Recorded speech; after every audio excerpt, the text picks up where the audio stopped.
Well, it's not an easy schedule. Let's rank the games.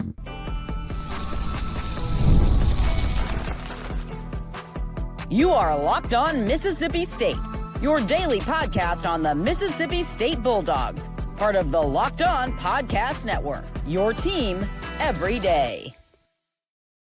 Well, thanks for making Locked On Mississippi State your first listen every single day, part of the Locked On Podcast Network, your team every day. I'm Jaron, that's Landon. Follow us on social media. Our ads are right there below. But we kind of teased this yesterday in our episode where we talked about how we wanted to go through and rank the schedule. We've talked about how brutal the schedule is, but we kind of want to go through the games that we want to rank. And both of us agree, we have 3 easy ones that we know about.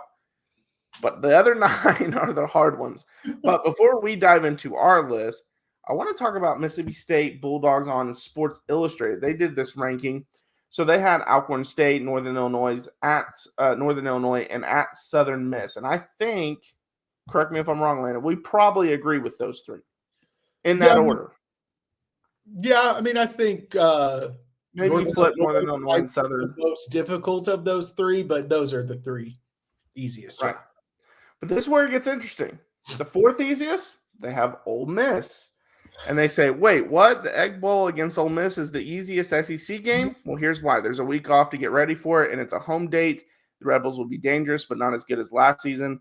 And again, it's in Starkville as opposed to ... But then they have at Arkansas, Arizona State, Tennessee, at Missouri. The interesting ones I found, they go Texas.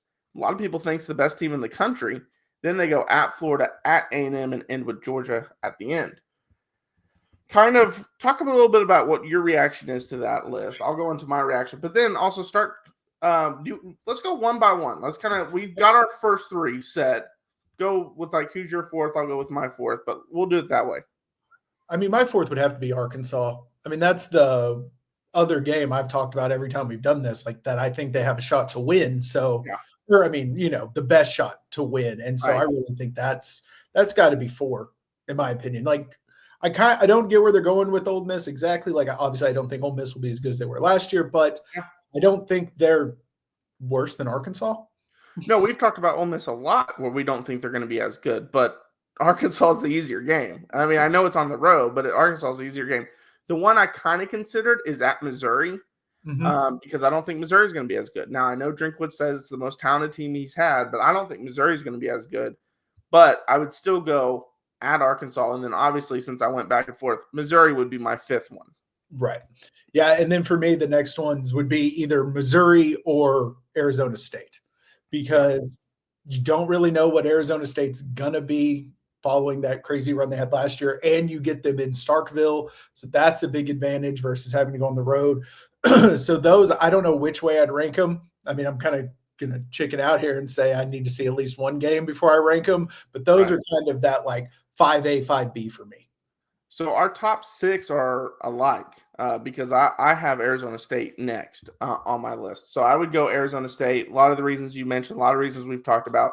They lose their best player, but they did bring a lot, did keep a lot, like Sam Leavitt and things like that. So we'll see what they are. And I think Dillingham is a star as a head coach. And so I think he'll do really well with this team. But still, they're one of those programs that I want to see multiple really good years before I start giving them the full respect that they probably deserve after last year, honestly. My number 7 would be at Florida. I know Florida end of the year, amazing. They went 4-0 at the end of the year. DJ Lagway looks to be the future. But if you look at his numbers, even though they won 4 straight at the end, he didn't play great. I mean, he played decent for a true freshman, don't get me wrong, but he didn't put up these great numbers. And so I want to see him take that step and start putting up great numbers before I'm really sold on him. I like him a lot as a player, but before I'm sold in terms of where some people think Florida could be competing next year, I'm not there yet. So I think Florida's next. I considered Florida here, but this is where I put Ole Miss. And the location of the game had a lot to do with it. I think if Florida was a home game for Mississippi State, I would probably have them there. But like we've talked about, Ole Miss is not what they were last year. They're putting a lot of new pieces, and you get them at home. And like Sports Illustrated said, you have that week off. Plus, you kind of you throw in it's the rivalry game. Anything can happen. And, that gets overstated, but it's true. And so this is where I put the Ole Miss game. Yeah. And actually, Ole Miss would have been my next one. I went Florida, then I went Ole Miss. A lot of things you mentioned. I think Jackson Dart, well, I'm not completely sold on him as an NFL prospect. I think he's a major loss at the college level because I think he was a star as a college player. The backup quarterback had that really good drive against Georgia, showed some things that I really liked, and I think he's going to be a good player. But you mentioned it's at home. You get that extra week off. They lose all that. Now, if you're Ole Miss, you're like, yeah, we lost all that, and early in the season is when our issues will show the most, which is true. When you're replacing all that early in the season, it takes a while to get to clicking. And then by that point, hopefully, and for them, they are hoping they are clicking. I would say that's probably the next one. And then I would follow that with at Texas A&M. I love Mike Elko. Finally, Texas A&M hired a football coach. He is football. This isn't your big name, your big splash hire. They hired a football coach. So I look for them to take a jump in year 2. I agree with that. I had A&M as my next game as well. And I think one of the reasons that Sports Illustrated and all these places put A&M always so high on these lists is the mystique of College Station. Right. It only affects writers. For me. Right. Like, I mean, when I watch a game at home, it's not loud. Like, I don't get distracted by the noise coming out of College Station.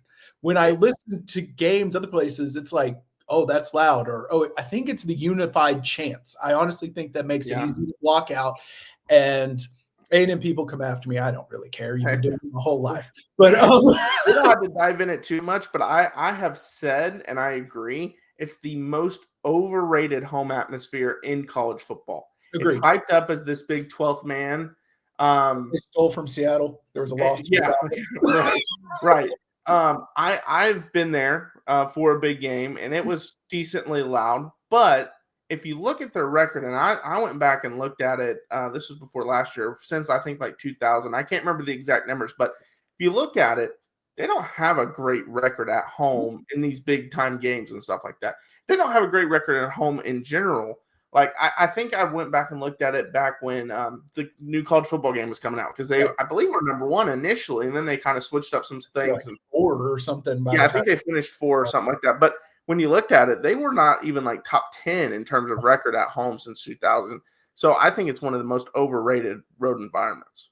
Also, I'm not sold on their quarterback just yet to talk about the actual football team a little bit. I'd like to see a little bit more than a couple games where he put up big numbers on the ground before I believe that team's going to be great. Yeah, I agree. My last 3, and I feel like these 3, obviously you have the last 3 too, Tennessee, Texas, and Georgia. They're kind of interchangeable and kind of where you want to cheat and say you want to wait and see something happens. Because I think Texas is the most talented of the 3. But I feel most confident in Tennessee's quarterback situation. I do like Arch. I think Arch is going to be a very good player, but he hasn't played really much. And then obviously Gunnar Stockton for Georgia. But on the flip side, I was thinking about this. Carson Beck's the most talented quarterback that they've had in a long time. I mean, that one like Justin Fields year, but I'm talking about which he didn't really start much, but he's their most talented quarterback, and they've been down with him, but they do great with Stetson Bennett or guys like that. And so it kind of makes you think like they do better with these kind of under-recruited guys. They really do. And those are my last 3 too. And Tennessee's the wild card. Because I mean, if that offense is clicking, they can run people out of a building. Right. Especially with Nico. Because I mean, they were running people out of the building 2 years ago, and their quarterback situation was not as good as what it is if Nico is what he's supposed to be.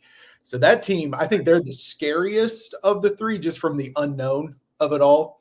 Like you've seen what Sark is built in Texas. You kind of know what that's going to be. We know what Georgia is. We don't know what a fully operational Tennessee team looks like yet.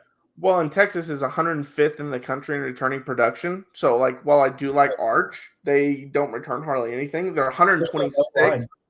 Right. They are 120. I was about to say they're 126 in offensive production. That includes 4 out of 5 starters on the line. That includes your tight end. That includes, I believe, your top 3 wide receivers and like one of your top running backs. 2 running backs, actually. Yeah. So, I mean, you're losing a ton from that team, and you're putting it all on the shoulders of Arch. Nico, I think, is a future star with his ability. Now, he didn't have a great year, but you got to remember, it's his first year starting. It didn't look like he was fully trusted to operate the whole offense, which you get first year starting again. My biggest question mark is more of the defense, because the defense was incredible last year. Was that a fluke? Because they are losing James Pierce. They're losing some guys. Was it a fluke, or are they now a defensive type program? Because if their defense plays, they don't have to play top 5 like they were last year. They just got to be top 25. And Nico takes the jump I expect. Tennessee's in the national championship conversation. Yeah, that's one of the scariest things is when an offensive coach starts getting the defense figured out in college football. Right. I mean, we've seen what that like I've said, what that offense can be. And if that defense continues to be that, and while that offense is kind of simplistic from the outside, there is a lot on the shoulders of the quarterback with pre-snap reads and making the right throw at the right time. So, I mean, in his second year fully running that offense, he could be very good. I feel like we're just not talking about Georgia a lot right here. And I think they're just Kirby Smart's going to have that team clicking. Right. They're going to win 10 games. It's just kind of what 2 are they going to lose at some point? It feels like. Yeah, for sure. All right, well, coming up next, we got to talk about SEC power rankings. And you might think, well, you've talked about them a lot, but there was an interesting power ranking and an interesting comment made by USA Today. We got to talk about that. That's coming up next. All right, well, get the supplies you need from the site made for the skilled trades, Supply House. Whether you're in plumbing, HVAC, or electrical work, Supply House is the reliable way to order products online. Their easy-to-use website is packed with helpful resources and the latest product info to help you get the job done right. Plus, with a complete inventory of over 200,000 parts from 400-plus top brands, you'll find exactly what you need delivered fast from coast to coast. Need help with an order? Supply House offers expert support and industry-leading service, so always talk to a real person. And for trade pros looking for an extra edge, their free Trade Master program offers exclusive perks like a dedicated phone line, free shipping, and discounts on every order. Thousands of skilled professionals are already taking advantage. Now it's your turn. Join the Trade Master program today at supplyhouse.com/TM and start ordering plumbing, HVAC, and electrical supplies with just a few clicks. Plus, use promo code SH5 for 5% off your first order. That's supplyhouse.com. All right, well, thanks for making Locked On Mississippi State your first listen every single day. Part of the Locked On Podcast Network, your team every day. All right, so we've talked about SEC power rankings, quite a bit, but there's one that kind of caught my eye, and that was from USA Today. And the writer was, let's get his name in there, Paul Meyerberg. So he was ranking obviously the different teams. This was right before spring practice started. So this was back on March 4th when he released this. And he was kind of sorting through the college football playoff contenders is what he was doing. Mississippi State is number 16, which that's how it's been in all these power rankings we've talked about. You can debate, is it Mississippi State, is it Kentucky, whatever. Except for Meyerberg says it is not a debate. He said on the flip side to this debate over which team should lead the SEC, there's little controversy over which team should bring up the rear. Mississippi State still looking for a first conference win under Coach Jeff Lebby. One bonus for the Bulldogs. Blake Shapen returns after starting the first 4 games at quarterback before a season-ending injury. What did you think about that comment? No debate. This comes after we've debated.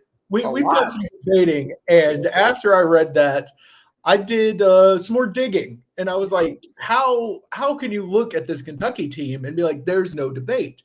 Right. They have 4 new starters on their offensive line, and I believe 3 of them are coming from much lower levels that are currently the projected starters.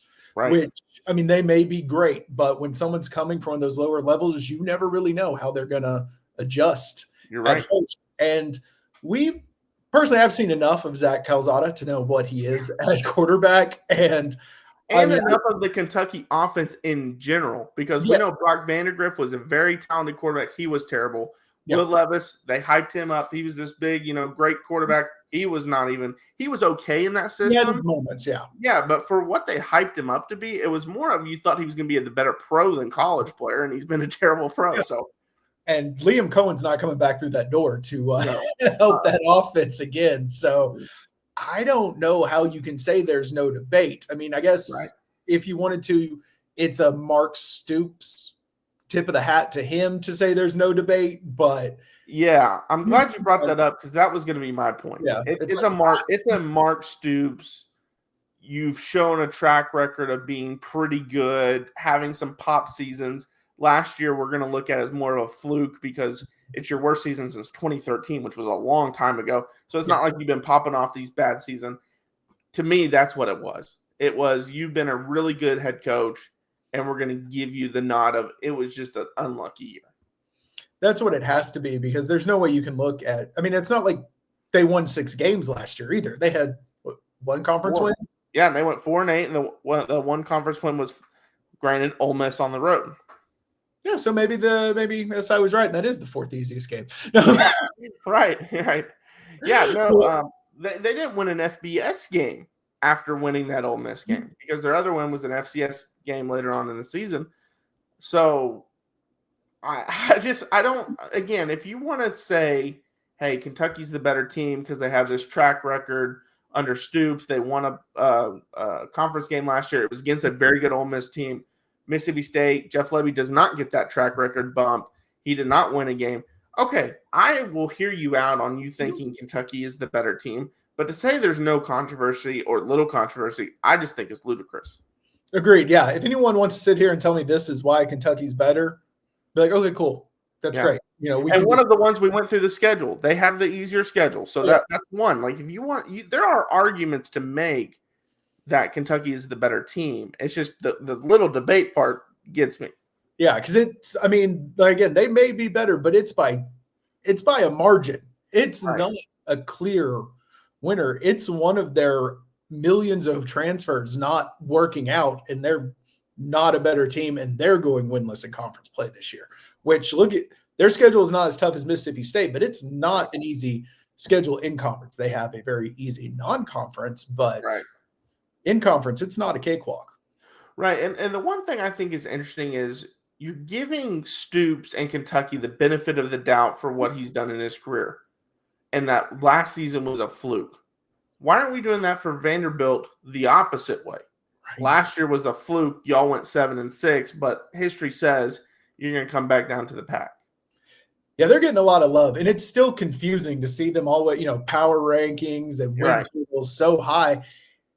And the only player I can name on the team is the quarterback. Yeah. And, I mean, I love, great story. He had great moments, but I need to see more from him before I'm ready to give them these, the flowers that they're getting out there too. So, And history says they'll come back down. Now, maybe not this year because Diego Pavia is still there. Maybe he can carry them one more year, but history says they're not going to go with another 7-6 season like they did the year before. I mean, it was great watching that season, but again, I don't know if they have another one in them. I don't know if Kentucky's going to be what they're going to be. And to be so sure of what a Jeff Levy-led Mississippi State team is after a season, especially when he didn't have the quarterback he wanted for the majority of the year, that's a bit premature too on my end. Yeah, no, I agree. The last time Vanderbilt had back-to-back winning seasons was in 2012, 2013. They went 9-4 both years, and that was James Franklin, and he left after the 2013 season and went to Penn State. And so since then, they have not had back-to-back winning seasons. So that's why history tells you they went 7-6 this past year. They're probably not having another winning season this year. I didn't realize it had been that recent for them. When you started that sentence, I was like, oh, yeah, when Cutler was there. Yeah. No, and that was not it. I knew James Franklin had some good years because I knew he did, but I always forget that it was because they're not that team every year. But yeah, I think there's more debate than a lot of people are acting like there is. Well, here you go. When's the last time they had back-to-back winning seasons outside of that season? Was it like 2003, 2004, something like that. 1974 and 75. They have I wanted to not go with the 90s, but I felt that was too bad. That was 74 going and to 75. They have not had back-to-back winning seasons outside of the 2013 and 12 team with Franklin. So yeah, that's why like history even more tells you that they're going to come back to the pack. But we got to talk about some basketball. There was some big basketball news that dropped on Tuesday. We got to get into that. We'll do that coming up next. Ever check your bank account and wonder where did all my money go between dining out, online shopping, and entertainment? It's easy to lose track, and that's where Monarch Money comes in, your personal CFO giving you full visibility and control over your finances. Monarch Money isn't just a budgeting app, it's a complete financial command center. You can track all your accounts, investments, and spending in one place. So just stop just managing your money and start building wealth. Surprising insights. When I started using Monarch, I realized just how much I was spending on food delivery. I think we all do. And now I budget smarter and save more. All in one convenience. Instead of juggling multiple apps, you can use Monarch to check your finances, track spending, and even plan long-term goals. Easy collaboration. Managing money with your partner is smoother than ever. You can track shared and personal accounts, set goals, and stay on the same page without the stress. Take control of your finances with Monarch Money. Use code LOCKEDONCollege at monarchmoney.com for 50% off your first year. That's monarchmoney.com, code LOCKEDONCollege for half off your first year. The NCAA tournament is here, and so is the Bracket Breakdown. Locked On Podcast Network and Amazon Fire TV channels are teaming up to deliver NCAA tournament coverage like never before. Watch studio shows featuring former players and Locked On's local experts as they guide you through every upset, buzzer beater, and bracket matchup. Stream it all for free on Amazon Fire TV channel. Search Bracket Breakdown to see it all for free. It's your team every day.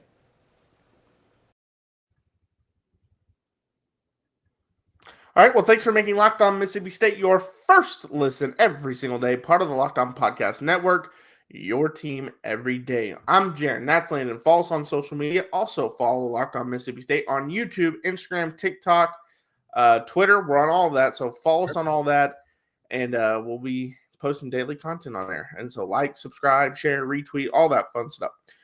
All right, Landon. So when we initially decided to talk about this topic, it was to kind of give an update on Josh Hubbard and Keyshawn Murphy. Right. And then the news broke yesterday that we didn't have to really come up with, well, what is he going to do? What's his decision?